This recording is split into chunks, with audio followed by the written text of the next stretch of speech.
in going through the collection, there was another painting that struck me as odd as far as its attribution, who it was by, and how it was actually painted.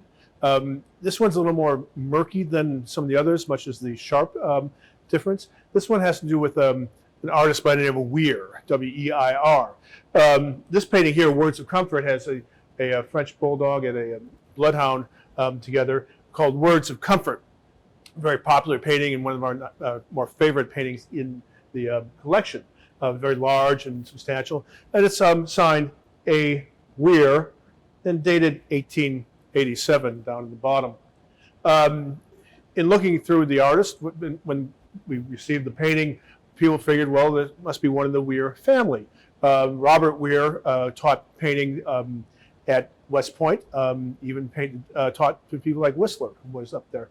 But he had 16 children, and Julian Alden Weir was one of the youngest. He had brother John Ferguson Weir. Some of them were very famous artists in their own right.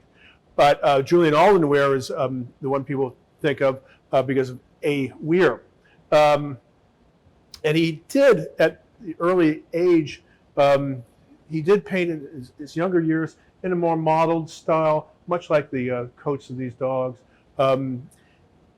He later adopts a more impressionist style, much more staccato, fancy brushwork going on. Here it's more model, but you see that in his earlier work as well, which would have been in the 1880s when he was also in Europe. So that muddies the water a little bit too. It's what he do in Europe. And also there are several paintings that have come up on the art market of dogs in near fireplaces and hearths that are fairly dark and could be construed. But the one thing that's very different is I have not been able to find any Julian Alden Weir painting that wasn't signed J. Alden Weir. It's almost always this way, and it has a slant to it.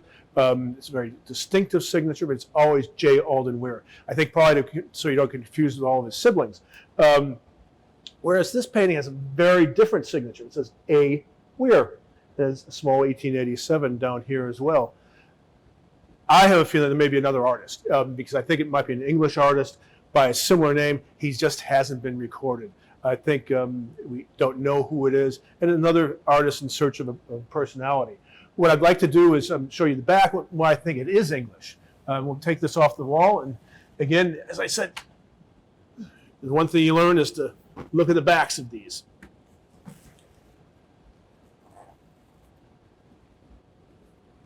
That's all right. We have an old label up here, J. Alden Weir, Words of Comfort, and we have the title, Words of Comfort, down here, 1888, which, as we had said earlier, the backs of these things tell you a lot.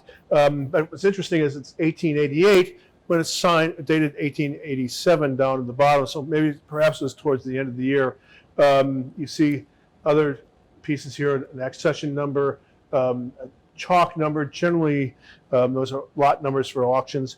And as I mentioned, around 1880s, the end of the English, end of the period, you have this very distinct kind of fold over of the stretcher, and that's tacked to the back rather than the sides, and it's always it's pre-primed.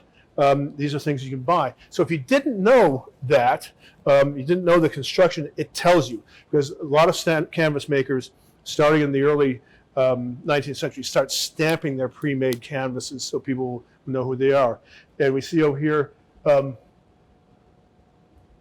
Lecheter, Barre and Co., 60 Regent Street, London, W.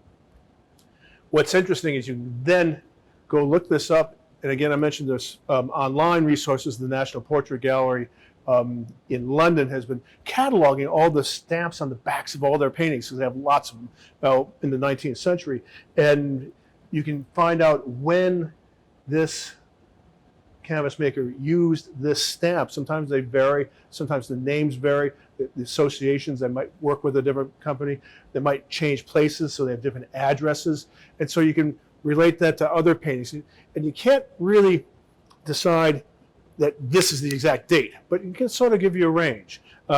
We have something in Latin called a terminus ante quem, which is a point before which, and a terminus post quem, the point after which. So if we know that he was at this date in, say, 1892, we know that this has, or let's say 1882, we know this has to be sometime after that. He wasn't there before then. The canvas could sit around for 2 years, 5 years, 10 years, but we know he wasn't, the canvas maker was not there before a certain time. To give you an idea, a terminus, if you took a photograph of New York City and you took the skyline and there was the Chrysler building, and you would say, well, there's a Chrysler building, it's sometime before or sometime after 1929. And then if you have a painting with the Chrysler building and the Empire State Building, you know it could be after 1931, but not before. But if you have just the Chrysler building, it tells you it's sometime between the Chrysler building and then 1931 when the Empire State. So you can pin these things down. There's a terminus, a point before which and a point after which. So we know that's after that time. So we know it's conflicting a little bit, not too much, 1887, 1888, but we know it's an English painting.